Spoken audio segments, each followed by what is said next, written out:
Well, hey neighbors, welcome to the Shed Shop and this edition of Dr. Diagnostics. This is going to be part 2 of working on neighbor Eric's Steel 028 Super. Eric purchased this saw from me a little over 2 years ago and has brought it back to me saying that the saw starts and then it dies right away.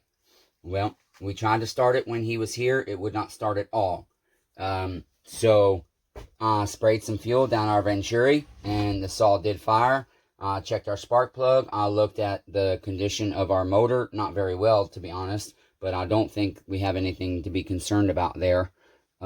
Eric doesn't do things that would blow up his saw like that. Anyways, and we found our impulse line was ripped, and so I went there very first based on what the saw was doing, because as I stated in part 1 on these 1127s like so, I usually have this impulse hose hooked up to the rear handle already, and I often forget to plug it in there. And so I will be going to start a saw after rebuild or after service, and it will start and die immediately, and I can't figure out why. Well, I went through a lot of headaches, a lot of headaches, enough that I almost always can tell if the impulse is an issue. Not saying it's the only issue, but I can almost always tell if it is the cause of no fuel delivery. So, no bueno. Deep Six that Chet Rob Weaver. Haven't said that in a long time. Okay, anyways, and it's been, for anybody that's new to the channel, I just had neck surgery about 3.5 months ago. I'm supposed to be released back to my full duty, released back to no restrictions, essentially. Just basically my restrictions I'm supposed to follow with my physical disability, which I do not follow, unfortunately. However, in part 1, we closed with having our problem not resolved. We tried to start the saw and determined after it wouldn't start, we pulled our spark plug. It was nearly dry, had a tiny bit of moisture on it, but that could have been residual from where I sprayed fuel earlier. And so we opened up our carb screws a little bit more. We sprayed fuel down the Venturi just to show you that we know the saw is running. And we've not resolved any problems yet. Now, we did have our tank vent fill with gas, and so that could be restricted and not working properly, and that will cause the saw not to get proper fuel delivery. However, I don't know how long neighbor Eric has let this saw sit, and I have a feeling that it has sat long enough because he doesn't use his saws that often, and he has way more saws than he could ever possibly use. And neighbor Eric, love you, but I know damn well you don't store your saws dry. You let them sit for months at a time with fuel in them. And he might be one of my neighbors that uses that fuel stabilizer. I'm absolutely opposed to that when it comes to my 2 strokes. I just, especially in mid-range Husqvarnas, because they got those rubber-based gaskets. And I have had so many guys bring me a brand new Husqvarna saw, tell me I've only got a few hours on it. I put fuel stabilizer in it over the winter, and those saws never run right again. And the first thing I find when I go to diagnose those in depth after I can't get it fixed at a reasonable rate for the customer and I buy it off of them is that rubber gaskets, the 2 pieces, they're just shrunken. You compare it to the new one and there's a blatantly obvious size difference. And if you can't tell by your eye, you could tell by using calipers or what's that called?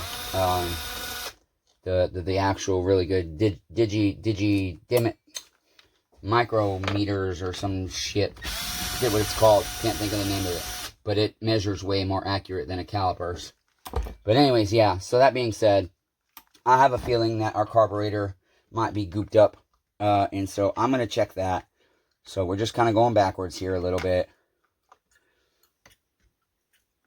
Got to find the sweet spot of where this throttle lever releases easily so we don't bend it.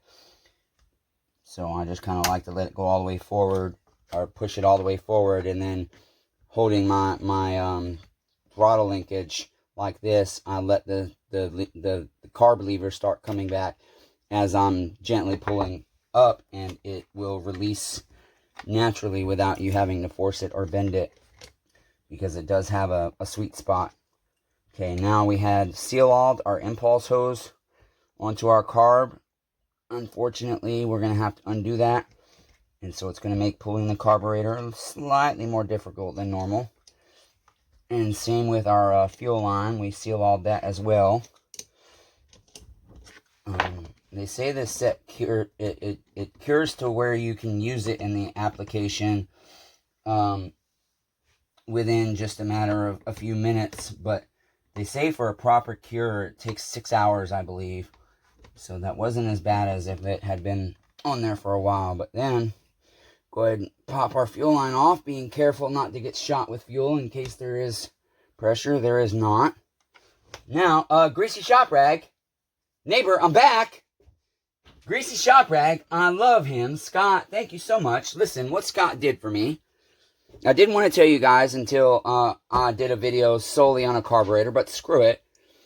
I messaged Greasy Shop Rag. I sent him an email, and I said, neighbor, I says, I'm devastated.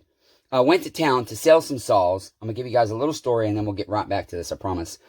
I went to town to sell some saws, and oftentimes when I go up there to sit in town and sell my saws, I will work off of the tailgate. I said, and so I had brought your carburetor stand that you donated to me up there to work on saws. And neighbor, I don't know how I lose a hunk of metal that's bright red, but I cannot seem to find my carburetor stand. My building has obviously ate it. My building does this a lot. Things temporarily disappear. And so I said, can you please give me the eBay link so I can purchase another one? And what happens is I get this in the mail. Greasy Shop Rag, there's his little logo. And that is his YouTube channel right there, The Greasy Shop Rag. And listen, I don't get paid shit or get nothing special treatment. He's one of the only YouTubers I watch. I don't watch much YouTube, and if I do, it's documentary or historical. It's not actual YouTubers like me and Scott. Anyways, if I could even call myself a YouTuber, because I don't conform to the liberal left that YouTube is, nor do I conform to doing things in trends and fads. I operate in a way that I'm gonna be me. I don't give a crap how much the world changes. I'm not gonna change with it if it changes my morals and my character and my beliefs. Anyways, so he sent it, but he drilled a hole in it and he put the leather strap with a hook on it. And he says, if you hook this to your belt while you're working, you'll be sure not to lose it. And he says, I'm not going to charge you for the carb stand once more. He says, but all I would ask is that if you do find the other one, would you please give it to somebody that can use it and might not be able to afford it? And I loved that, because that tells me that my judgment of Scott's character, while we're all flawed, that he has a humble aspect to his character, and he likes to be kind, and he likes to pay it forward. And so of course, Scott, now that we have found a carburetor stand that you first initially gifted the channel, we will donate that one, because I have to keep this one. It's custom, to somebody that needs it, or we'll give it away on the channel, but I'll have stipulations that it can only go to my poor neighbors like me.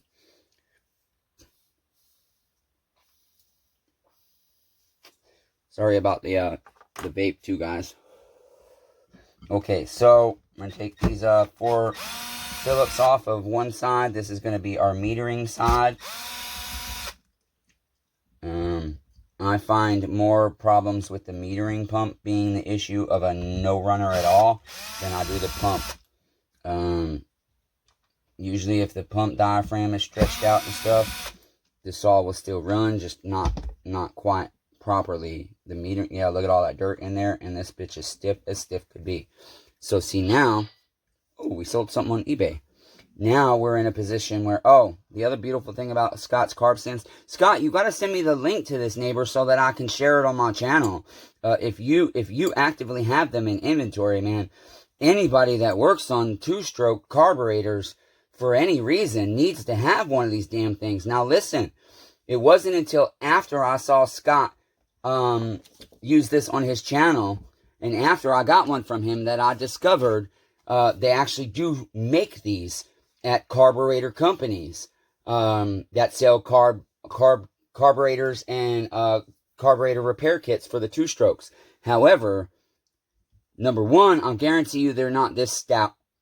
The only thing I have about this is I'm rough and aggressive, and these posts, I've already bent them down, and am afraid that each time I have to bend them back up because they're pointed so far down from me being rough that they're going to snap. That would be my only critique, Scott. Other than that, I love it. The magnet is freaking wonderful, especially when I'm in a hurry. I can literally just unscrew my screw and I just tick, and that thing goes right onto the magnet. My little spring and everything else, all of that. Well, not all the springs. Some of them are not. They're aluminum or something, so they're not magnetic. But anyways, I love it, you guys. And so the ones I've seen, though, man, I would buy this one over those any day, and I haven't even tried the other one, solely based on the design. The other ones look very, very flimsy, and I'm guessing Scott's probably cost, I don't know his price, but I would hope he's charging at least $10 more than they are, because it's worth at least that.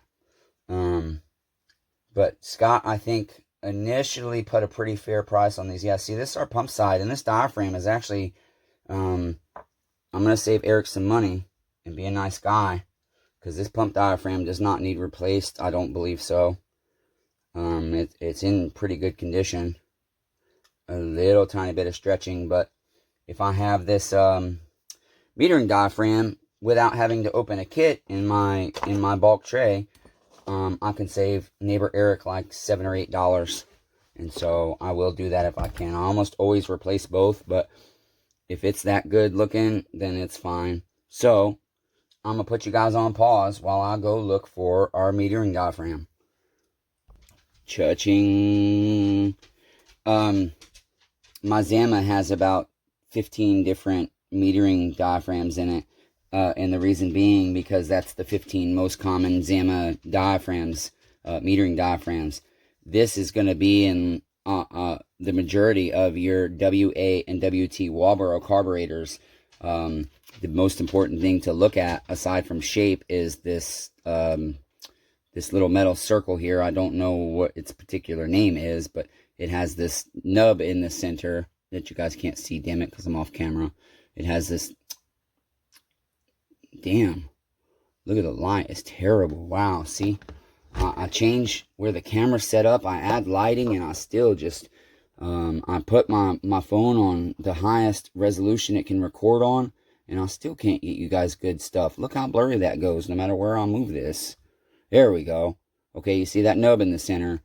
That height varies throughout different metering diaphragms, so you gotta watch for that. Now, I'm not even going to try and separate this gasket off this thing. I'm just going to grab another one for the $1 and some change that it cost my neighbor, okay? And I'm going to grab one of these, okay? Now, we have 0 fuel delivery, almost 0 it seems. So, since I've got this carburetor taken apart, I'm going to remove my inlet screws and just spray some carb parts cleaner through there. I'm going to remove my inlet needle and check the seat and be sure that it's not clogged up or anything. I'm just going to make sure, since I've got it off so I don't have to go backwards again, I'm just going to do some preventative, okay? Oftentimes you wouldn't need to do this stuff, and a lot of shops wouldn't, but I hate having to go backwards. I don't get paid by the hour like a lot of shop guys do, and so it makes sense for them to try and do the job in minimal amount of time and have a small chance of having to go backwards. They're more often than not going to resolve the issue. So not cleaning this off, there's nothing wrong with that. There goes my cock. It never fails. At 3:30 a.m. is the first time he usually crows. He was late this morning, or I didn't hear him because I was yapping. And then at 4 a.m., he'll go for about 5 to 7 minutes. And then at 4:30 a.m., and then at 5:30 a.m., he goes and goes and goes and goes until about 7 a.m. This is a rooster that wandered into my yard one day with a hen. And I asked the neighbor across the street, was it his rooster? And he says, well, yeah, they got out a while back. If you can catch them, you can have them. And he apologized that they were in my yard because I've had his pigs tear up my yard. And I said, that don't bother me one bit, neighbor. I said, I don't care if your whole flock comes over here. They'll eat the ticks and fleas out of my yard. You send them on over. But anyways, he lost his hen because she hasn't been with him in weeks. But this guy is smart, dude. He goes to sleep up in a tree. And he gets up in that tree and goes to sleep. And then that's where he's crowing from right now. He's 20, 30 foot up inside of a tree. And he irritates the shit out of me because he wakes me up. And I don't like being woken up because I struggle to sleep. But I've just been laying down so much lately trying to recover. I was going to try and go to bed at 11. I was like, nah, to hell with that. I'm going out to my shop and working. So that's what we're doing. And like I said, all these little parts stick right to that. Or I have a nice little base. This little base is nice and clean. So when I get my new parts, that's usually what I'll do. If my carburetor's all done, I'll put my new parts there. They're on a nice clean surface. These are really good. And I would say I'd have no issue paying $29.95 for this. But I would likely, knowing how good it is, if I had a reference that I trusted, I'd probably pay $34.95. And Scott, shit, man, if you're charging more than that, and I'm so sorry, neighbor, I don't know how much angle iron costs. I don't know how long it takes you to build them. I know you're doing all the work yourself and welding them and all that shit. And I don't know how much you're paying for your magnets. I'm just saying that would be my wild guess as to what I would think would be a reasonable price that nobody should complain is a price that's too high. It's worth that to me, you guys. It's a really, really, really, really convenient tool. I love it. Okay, so I'm gonna, like I said, I'm gonna remove this high and low jet, and the main reason I'm doing that is because you just got all kinds of freaking dirt around them, and so I feel more comfortable just cleaning it up. As I said, because I'd rather go ahead and do this now, and hope that all of this resolves our problem. Sorry about the smoke, you guys. It's been I've got an hour and 40 minutes on film of the diagnostics of this saw prior. Okay, that is I like to set these, the highest one further away from me. I can't remember if these ones are the same or not. Damn it. That should be the low. It is. And then the high I'm going to leave in there. But wait, why is the high in the back here? I must have this twisted the wrong way. Okay, either way, these are different. Sometimes these needles are the same or almost the same, and if you mix them up, it can get you into trouble. Because if you put a long needle in and it's the same threads still, well, if it's supposed to be short, you're gonna ruin that needle's seat. And so when you figure out your issue, it's too late. You've done ruined your carburetor. There's no fixing it. Okay, so see how oh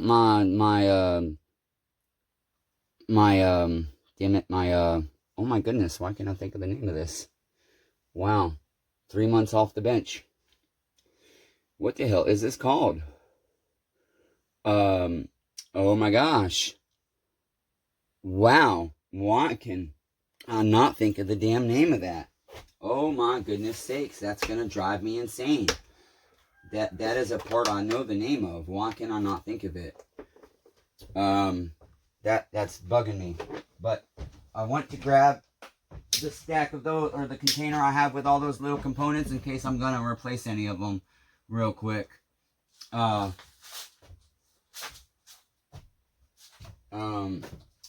can I not think of this fucking name of this part?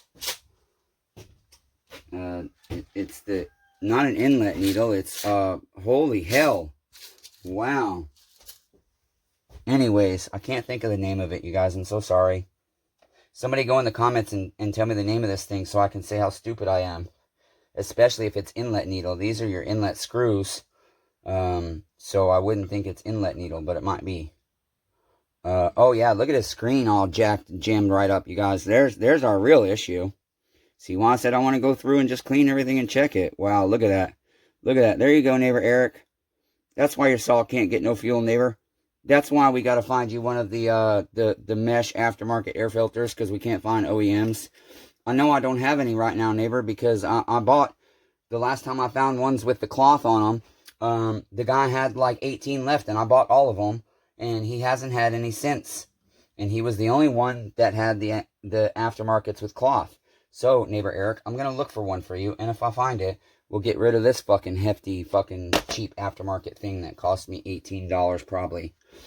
Anyway, so we're going to go ahead and replace this screen, you guys. So, we're turning into another long-ass video.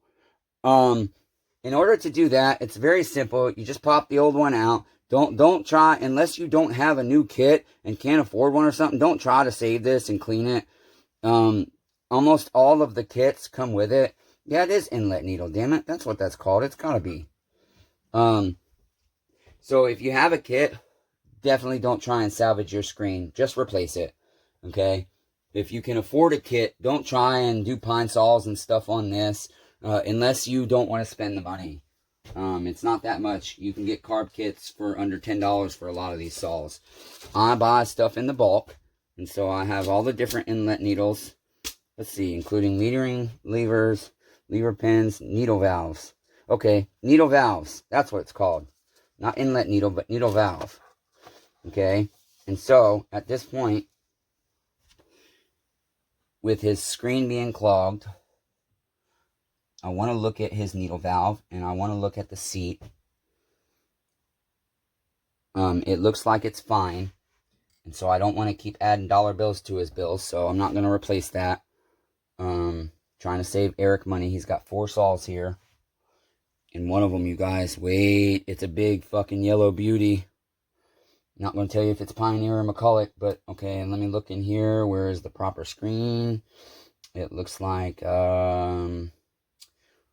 going to be this one. If I can get it out. Although it looks a little small, so it might have hopped compartments here. And with these, you can just use, I have the actual kits, and there's a specific tool that's sized perfectly to put your screen in nice and easy, but most people don't have that, and so usually when I do these on camera, I use one of these to show you guys. Any guy that's working on a chainsaw, you're going to have bits laying around, and so the back of a bit, as long as it's nice and clean, just set that screen on top, okay? Once you've set it on top, try and get it as level as possible, okay? Because if it's crooked now, it's going to go in crooked. Mine's not level. So I'm going to lift it up and set it back in again. Try and get it a little more level. There, that's a little more level. Now, you don't have to drive this all the way down, you guys. You literally only have to go a little bit until it grabs on most carburetors. You just want to make sure there's almost always a hole like this. If we can get the camera to clear up for us. See, I try so hard for you guys. I really do. But I can't control that kind of stuff with the camera. No matter what type of thing I have recorded or what. It just wants to be blurry. For no particular reason at all. There we go. Okay, see that hole right there? Right there. You don't want your screen seated against that, because I'm going to explain to you guys like I have in past videos. If this side of the screen is covering that hole, that's the amount of surface area you have that can get clogged up. See how that side is still full of dirt right there? If that was against that hole and all this bottom was clear, you still would get zero fuel flow. So when this is below that hole, that means all the fuel can pour on top of this entire surface area to get screened instead of just this lip. A lot of people make that mistake. and then their saw won't run right after 2 weeks because all it takes is a fucking half a grain of sand to clog your carburetor up.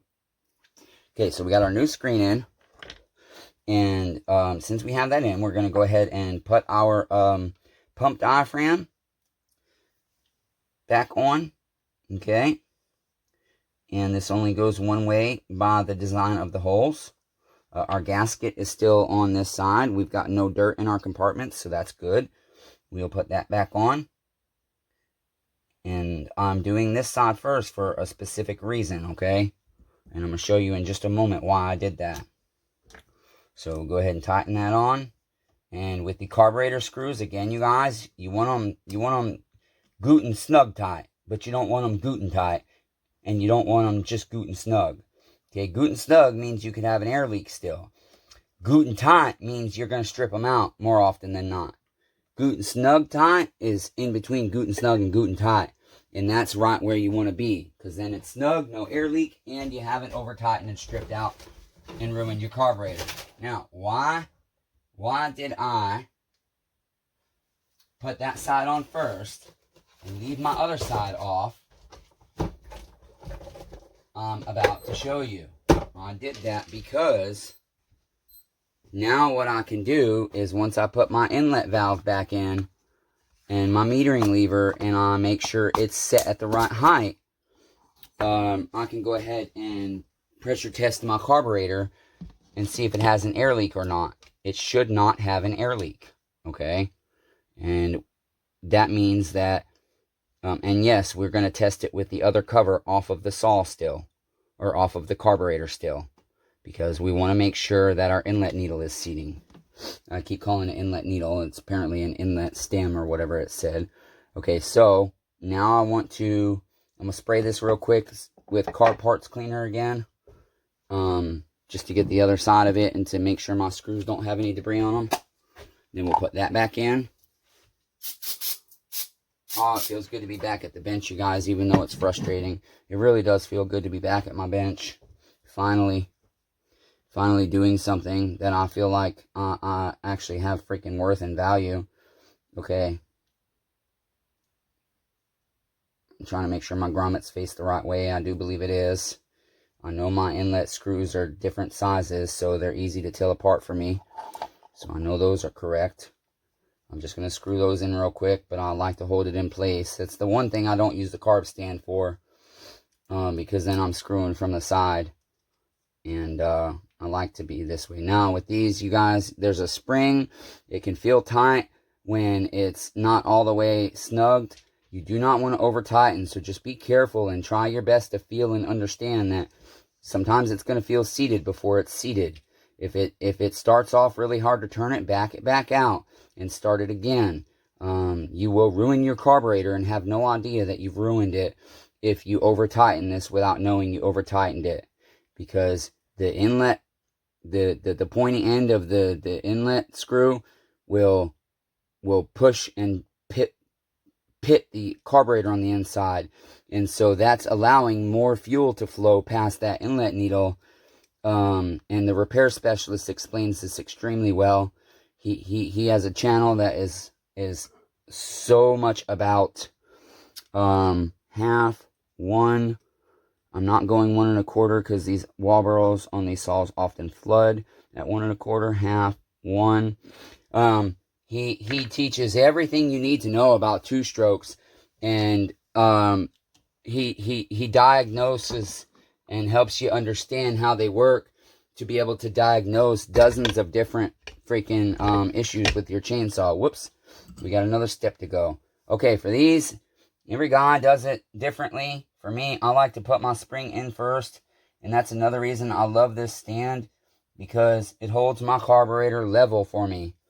Okay, and then what I will do is I will take my metering lever with my wrist pin installed. I will hook on my inlet valve here, or stem, it called it, I guess. And then I will try and line this up nice and perfect, knowing that my wrist pin has to be moved more this way to sit in its groove. And it's easier with the short stems, but I can still do it with the long one.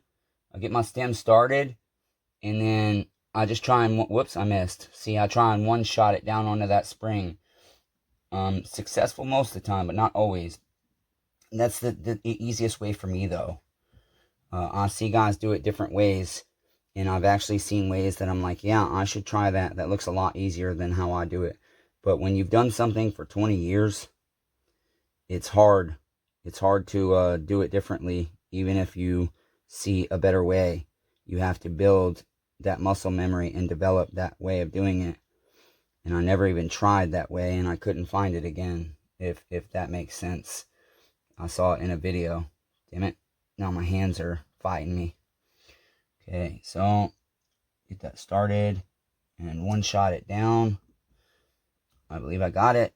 Oh, it slipped off. No, I got it. Okay, good deal. And then we'll grab our screw. Make sure you get the right one. And that's why I leave that separate, even though those have washers on them.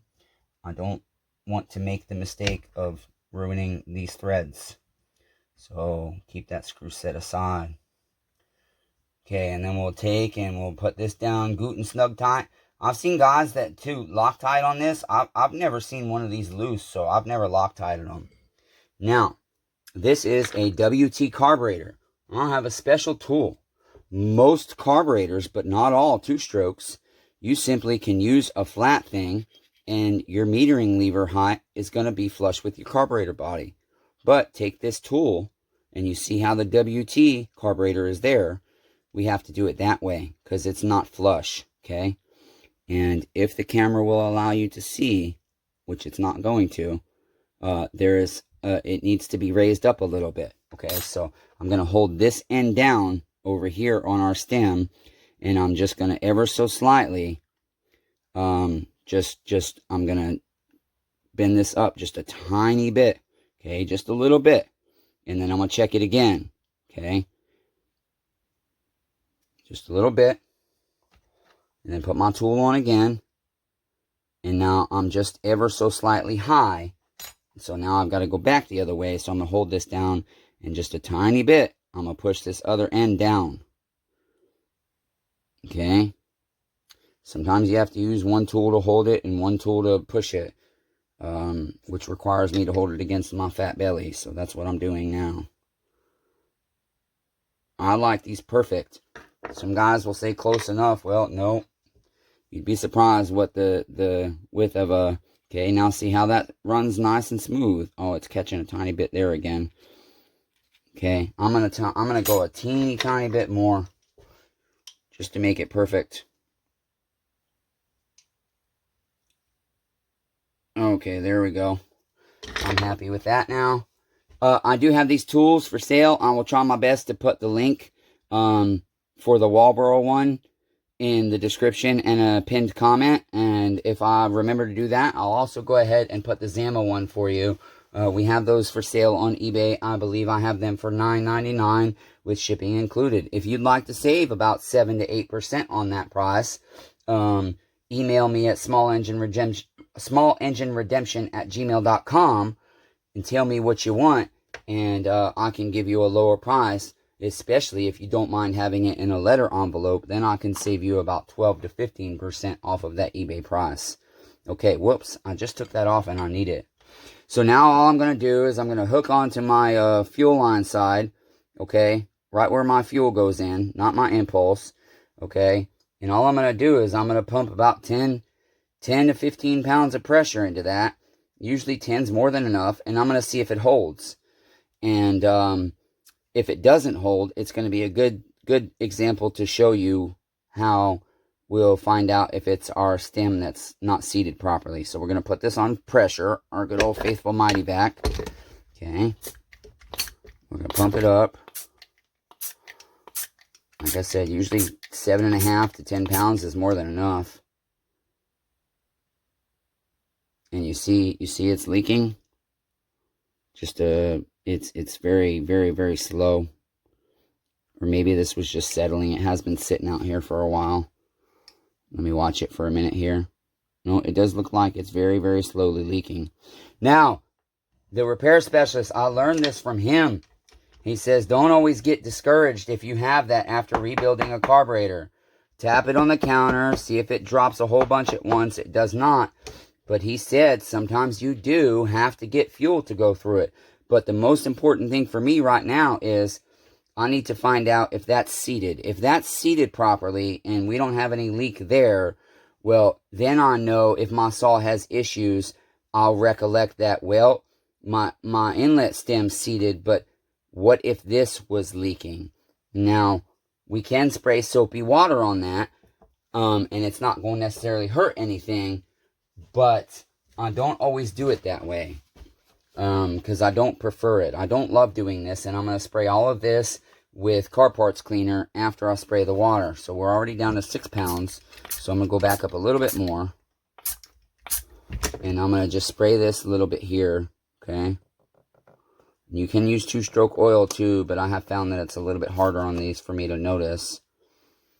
One little air bubble popped up. I'm going to pop that because that might not be from air. Okay. And we're going to watch that for a second. And I do see air bubbles forming. So guess what? They were very small, but I'm almost certain. The other way I can confirm that is I'm going to hold this thing down, okay? And I'm gonna pump this back up. I'm going to hold that stem down to make sure it's sitting on its seat harder, and we'll see if that stops our leak or not.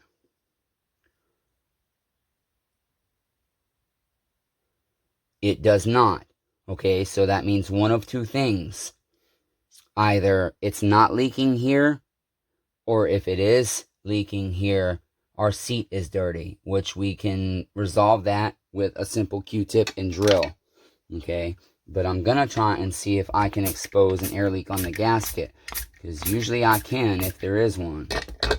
Okay, so we're just gonna spray a little bit along this gasket seam here, and usually if it's a significant leak, you're gonna find it pretty easily. I do see we have a leak here, okay? All those bubbles that just slid that way came out right there. I don't know if you guys can see or not on the camera.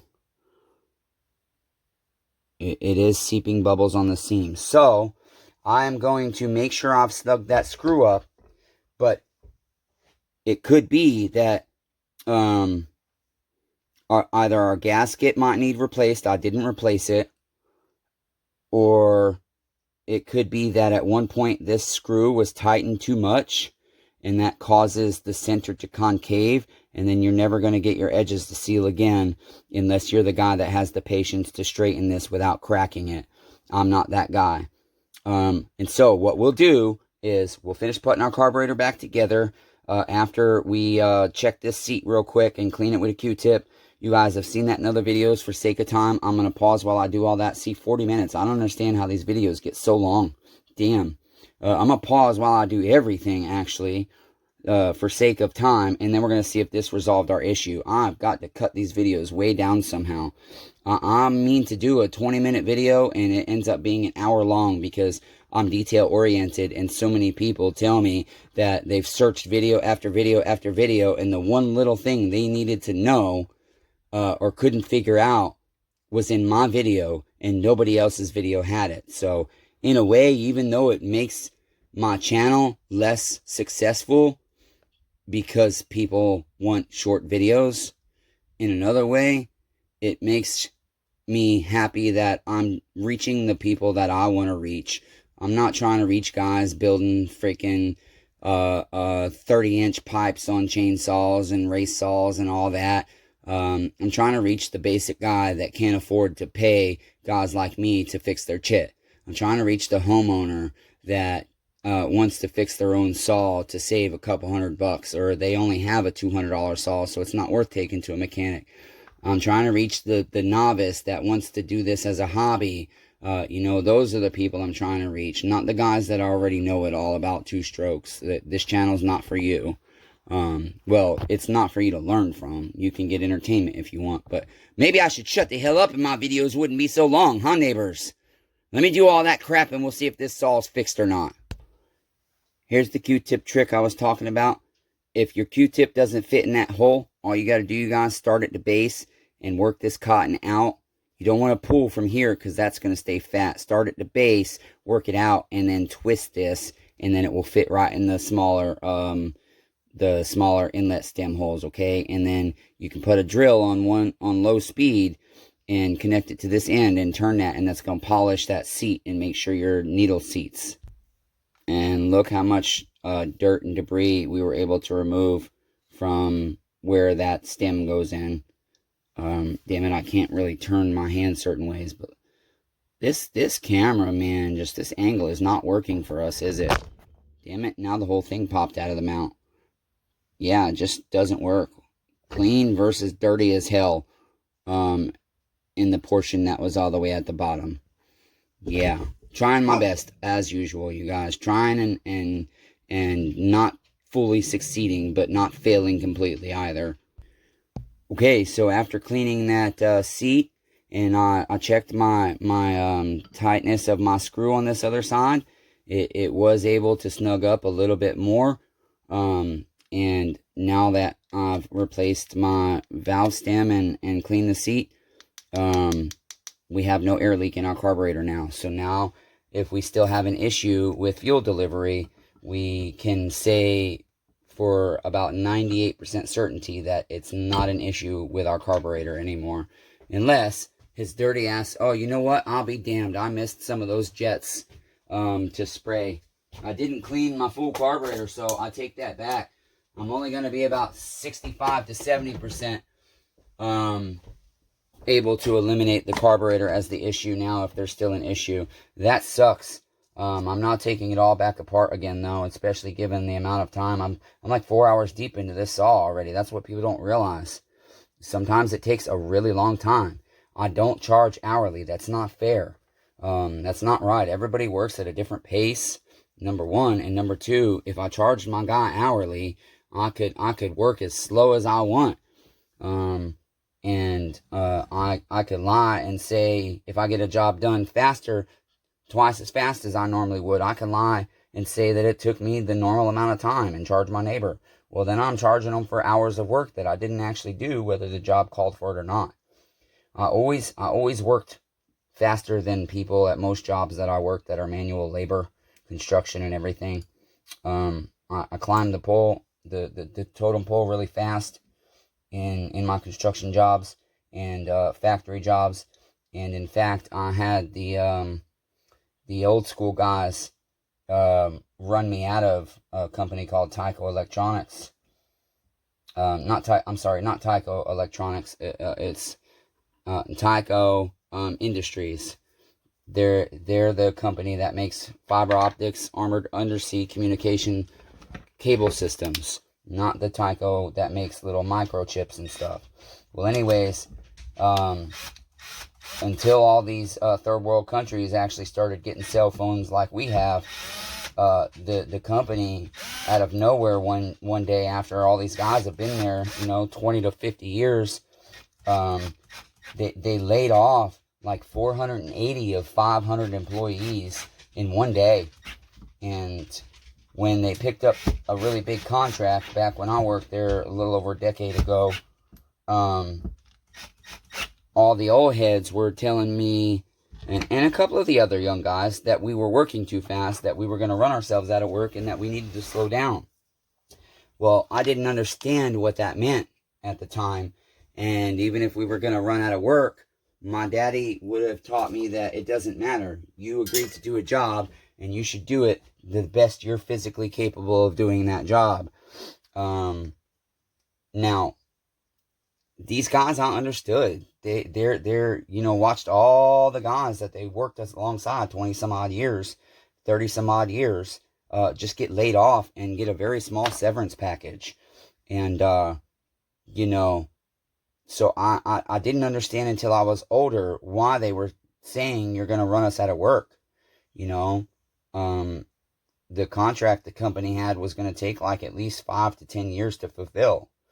My 19, 20-year-old ass, no, actually I was like 23. My 23-year-old ass couldn't think 10 years down the road, Shit, I only had a 5-year plan. I never thought that, you know, maybe I'll still be at this company 10 years down the road, but I'll get laid off because I work too hard now, and work too fast. So yeah, they literally, they got together and they got me fired because I wouldn't listen to them. A couple of us got run off, after I worked my ass off to get direct hired from the temp agency. Tyco paid $3,500 to buy my contract from the temp agency and hire me directly. Well, that's because of how hard I was working, but in the end, you guys, it screwed me over doing what I thought was the right thing. I'm going to pause you again for sake of length, get this all put back together and see if that fixed our issue. Oh, see, I wasn't lying. 4:30 and the cock's crowing again. Or the cock is crowing again. Okay, got all that back together, neighbors. And I shot a little bit of fuel down my Venturi just because I've emptied that carburetor of all its fuel, the very little bit that was in it. And so it will take extra cord pulling to get this all primed up and fuel flowing. And so it might pop on the first pull and cause me to have issues. But if I do it right, it will save me from about 10 pulls. These saws, usually when I start them from fresh, they either start on like the second pull, it'll pop and then start right away, or it's a bunch of cord pulling to prime it up. And that's with most models that I do, no matter what brand it is. Unless we're talking about older saws. Them babies will run with no fuel, it seems. Okay, so I'll turn. Ow! Just had a bar stud rammed right into my foot. That's why you don't wear, I forget how this pivots. Which way do we need to pivot it? This way. That's why you don't wear sandals in your workshop, neighbors. Okay? Because you'll run into chainsaws and have the bar studs. See, I love that I have these mounts, but I don't love that they just, no matter which ones we try, bless Blanche's heart, I've tried multiple different mounts and not one of them. Like right now, the issue is the cord. But my phone likes to shut off at 78% and 49% and say it's dead. So I've been keeping it plugged in for the videos. But I've had to unplug it to get you guys set semi-right here for this last little shot. Trying to get everything snugged up. You guys might be a little bit crooked. I'm sorry about that. I'm trying my best. Okay. My neck is killing me, so this is going to be it tonight. And I'll have to take the day off today. Yeah, see it pop, but that might screw me. Oh, there we go. I'm going to choke it again because it didn't start.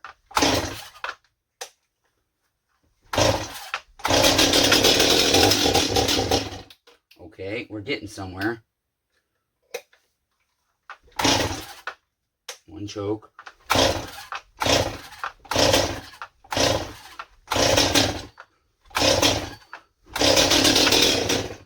Okay, I'm going to open up our inlet jets a little bit and see if we're not getting quite the right amount of fuel. I'm going to turn the idle up, but I'll be turning it back down. It just makes it a little bit easier sometimes when we're starting from fresh. So I'll open that up an eighth of a turn, and I'll go ahead and open her high an eighth too, and we'll see which direction she wants to go.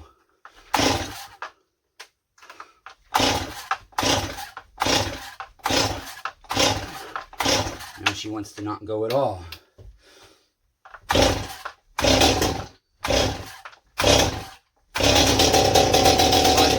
She's flooded. Okay, I'm going to close my jets a little bit now. Holy shit. That's why I didn't want to turn them out more than one turn. But at least she's trying. That's a huge positive. Y'all got smoke going right up in front of your view. Another reason my videos can't be monetized. I just hate to make all these changes just to make a couple dollars. Okay, we're getting there. I'm going to turn them in a little bit more. We'll go another eighth of a turn on the high and low.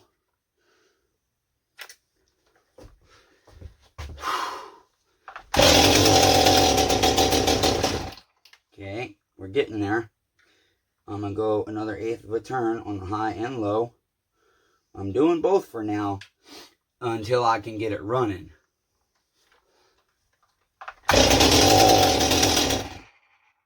Yeah, she's very, very rich. I'm going to turn the idle up more too, because that will help me. I only do the idle, you guys, because it's easier for me to turn it back down after I get it running than it is to fight with it like this. And so oftentimes that will help me. Now I'm already losing my breath because I've been in recovery for fucking 4 months.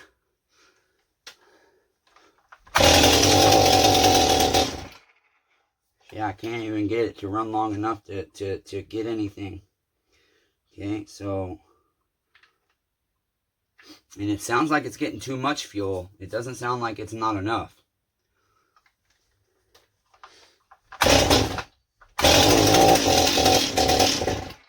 Wow. She's just being difficult. I can't go much more in. Let's see. Quarter, half, 3/4, 1. Oh, wow. I guess I turned them out way more than I realized. Okay, so I'm going to reseat them. And I'm going to go 1 turn out each. Actually, I'm going to go 7/8 because that's often a sweet spot on these. I could have sworn I must have fucking turned them out. Forgot I turned them out and then turned them out again. So there's a half. And there's about 7/8. That should make a huge difference.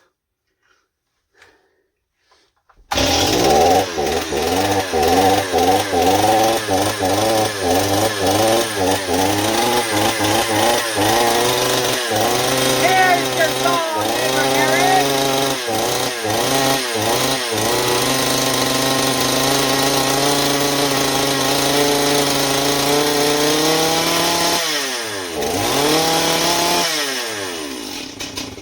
Okay, now we got to get our low jet tuned in. But at least she's running. She's running for you, Eric. It wouldn't run. It wouldn't stay running before. Replaced some things. And now I'm going to have to bar it up for you, neighbor, tomorrow. And that way we can get it tuned in properly, get it idling and everything, and you'll be good to go on one of your saws. So I really hope this long-ass video has helped you, neighbors. I don't know if you can see my head. I'm trying my best here. I'm just getting back into it. And as you guys know, if you're regulars, it's already a messy channel. And even though I've been at it 2 years, I'm a one-man rodeo on everything. Taking care of 5 acres, taking care of a house, taking care of vehicles. Because my uncle's a lazy, selfish, inconsiderate piece of trash most of the time. The only credit I can give him is when I was bedridden, he did help me out. But he helped me out in some areas and then just completely stopped doing everything else that was supposed to be his regular duties. And so cost us a lot of money in some areas. So weigh that. I don't know. Good that he helped out, but bad that it took him removing everything else. Just like I asked him to do a 10-minute chore, you guys, when he gets home this morning at 7 o'clock. He works as a security guard, sitting in a booth all night by himself, and gets to watch TV, cell phone, computer, plays games on computer. And because he has a 12-hour shift. Now, this is after he just took 7 days. The camera cut me off right before I said my intro of be kind to one another. Everyone's facing a battle. I love all you neighbors, even though I really suck at it. Stay tuned to the channel. Thank you for your support. Those of you that thought I left because you aren't able to join live events at certain times, I'm sorry about that. I hope I reached all of you that assumed the channel was done because no videos were coming out. And I'm sorry for anybody that I missed. But I did my best to make sure you guys knew in advance what was coming up. But I know I have so many videos, you can't all see every single one of them. You know, when a guy puts out in some weeks 6 to 10 videos and in other weeks 1 to 2 videos, you know, it's hard to keep up, especially when YouTube does you dirty, Daryl, and doesn't give you notifications. YouTube makes you miss my videos, makes you miss my live events. You're not the only one that does that to, neighbor. Ask Rob Weaver. For months and months and months, Rob Weaver had no idea if I made a video unless he checked the channel. I don't know if he's still 100% in that boat, but he was. Okay, so I love you, neighbors, once more. The only way you're going to find out what happens tomorrow and if this is what we continue to do or go a different avenue is to subscribe, hit the bell, and keep watching the damn videos. Okay, if you need any of the parts you saw in the video today, you can email me at smallengineredemption@gmail.com, or I will try my best, like I said, to leave you my eBay links. That takes a lot of extra work, and sometimes I forget it, because I might upload this video to the YouTube, make all my notes, do all my editing, but by the time it's finished uploading to the YouTube, I've forgotten that I was to put that information in the description and pinned comment. So, I do my best, neighbors. Till next time.